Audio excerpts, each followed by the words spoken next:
मेरा नाम प्रियंका है। मैं बहुत खुश थी। मेरी शादी रवि से होने वाली है। शादी घर वालों की मर्जी से तय हुई है। मेरे भैया की शादी अब 1 साल पहले हुई है। मेरी भाभी का नाम रचना है। मेरी भाभी बहुत सुंदर है, साथ ही वो हंसमुख है। हंसना और बातें करना उन्हें पसंद है। जब से भाभी घर आई है, घर में एक अलग ही माहौल रहता है। मेरी भाभी से मेरी अच्छी बनती है, लेकिन एक बात की वजह से मुझे नहीं पता था कि मेरी सोच इतनी बदल जाएगी। एक दिन रवि जब घर आया था, तब मैं, भाभी और रवि साथ में एक कमरे में थे। हम लोग बैठे ऐसे ही बातें कर रहे थे। जैसे कि मैंने पहले ही बताया कि मेरी भाभी बहुत बातें और मजाक करती हैं। ऐसे ही बातों बातों में उन्होंने रवि से कह दिया कि आपने क्या देखकर इसे पसंद कर लिया। आपका दिमाग तो सही है, अभी भी मौका है, आप बच सकते हो। शादी अभी हुई नहीं है, जितना भी होता तो शायद मैं बर्दाश्त कर लेती। लेकिन उनके बाद जो रवि ने कहा, उससे मुझे ज्यादा बुरा लगा। रवि ने कहा कि क्या करूं भाभी, आपकी जैसी सुंदर तो मुझे शायद मिलेगी नहीं, तो अब जो मिला है उसी से कर लेता हूं। बात मजाक में ही हो रही थी, लेकिन मुझे वो बात दिल पर लग गई। उस समय मैंने भी बात हंसी में टाल दी, लेकिन मुझे अब वो बातें सोने नहीं दे रही थी। मैं पता नहीं क्या क्या सोचने लगी थी। मैं अपने आप को भाभी के साथ कंपेयरिंग करने लगी थी। मुझे उससे और उसकी सुंदरता से जलन होने लगी थी। एक छोटी सी बात मेरे अंदर इतना बदलाव ला सकती है, मैंने सोचा नहीं था। मैं उसे बातों का जवाब देना चाहती थी। मैं कुछ ऐसा सोचने लगी थी। मैं सोच रही थी कि कैसे उन्हें भी मैं रुलाऊं। शादी की तैयारियों के साथ मेरा दिमाग भी कहीं और ही चलने लगा। एक दिन भाभी शॉपिंग करने मम्मी के साथ बाहर गई थी। घर में भैया थे। मैंने सोचा कि मैं भैया को कुछ ऐसा कहूँ जिससे इन दोनों के बीच में झगड़ा हो, थोड़ी कहान सुनी हो, भाभी थोड़ा परेशान हो। उस समय बस मैं इतना ही चाहती थी, लेकिन मुझे नहीं पता था कि मेरी उस बात से इन दोनों की जिंदगी में जहर घुल जाएगा। भैया भाभी को फोन लगाकर पूछ रहे हैं कि कब तक आओगी। भाभी ने कहा बस ही आ रही हैं। भैया बोले कि पहले भी यही बोला था, अभी भी कब तक आओगी। मैंने उस बात को पकड़ लिया और भैया के फोन रखने के बाद मैंने कहा कि खूबसूरत लड़कियों की बातों का कोई भरोसा नहीं होता।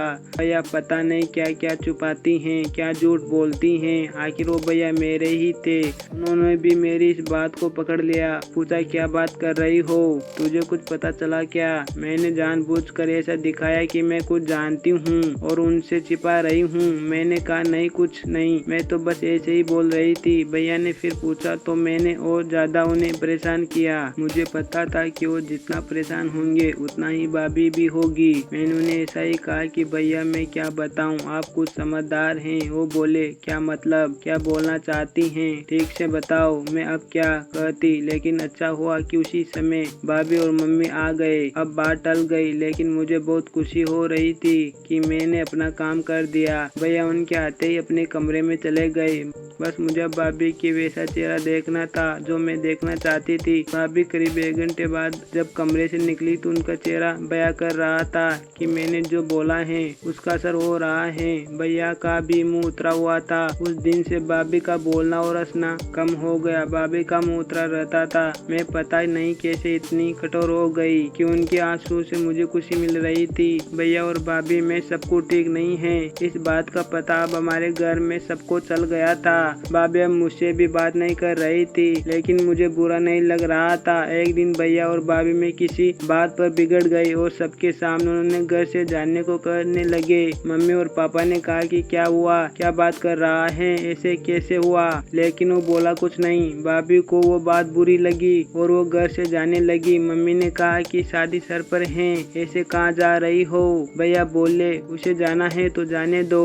भाभी मेरी तरफ देख रही थी, लेकिन मुझे ना बुरा लग रहा था ना मैंने उन्हें रोका। भाभी अपने घर चली गई। शादी को सिर्फ 10 दिन बाकी थे और भाभी घर से चली गई। घर में मम्मी, भैया और पापा को देखकर अब मुझे थोड़ा बुरा लगने लगा था, पर मैं अब कुछ नहीं कर सकती थी क्योंकि बात बहुत आगे निकल गई थी। सच बताऊं तो इस हद तक चली जाएगी इसका मुझे अंदाजा नहीं था। शादी के समय सबके मुंह उतरे हुए थे और इसका कारण मैं थी, लेकिन यह बात मैं कैसे बता सकती थी। भाभी को मम्मी ने फोन किया, लेकिन वो नहीं आई। घर का माहौल ही बदल गया। भैया से सभी पूछ रहे थे कि ऐसा क्या हुआ, लेकिन वो भी कुछ बता नहीं रहे थे। घर की रौनक ही चली गई थी। शादी को 1 दिन बचा था और भाभी अचानक ही वापस आ गई। भाभी को देखकर मम्मी खुश थी।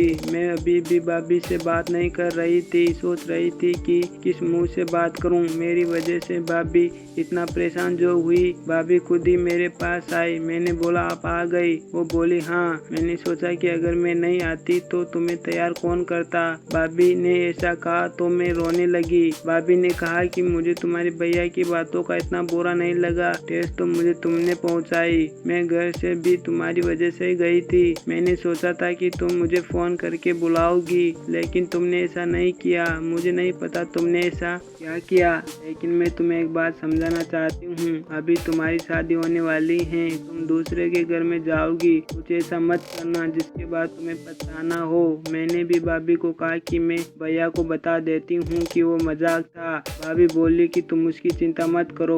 उन्हें अगर अपनी पत्नी पर भरोसा नहीं तो ये उनकी गलती है, तुम्हारी नहीं। मैं उनसे निपट लूंगी। शादी का समय है, तुम खुश रहो। भाभी के आते ही घर में रौनक आ गई। इस गलती ने मुझे बहुत कुछ सिखाया। मेरे अंदर से जलन और ईर्ष्या खत्म कर दी। मेरे अंदर एक डर पैदा कर दिया कि कहीं गलती से भी किसी के साथ कुछ गलत ना कर दूं। भाभी मेरी जैसी नहीं है। मुझे पता है वो भैया को भी संभाल लेगी। मैंने भाभी के साथ इतना कुछ किया, लेकिन उन्होंने अपना फर्ज नहीं भूला, ना ही ये बताया कि यह सब मेरी गलती है। ऐसी भाभी सबको मिले। इसी के साथ इस कहानी की हैप्पी एंडिंग होती है। मिलते हैं अगली वीडियो में। तब तक के लिए गुड बाय। आप सभी का बहुत बहुत धन्यवाद अपना कीमती समय देने के लिए।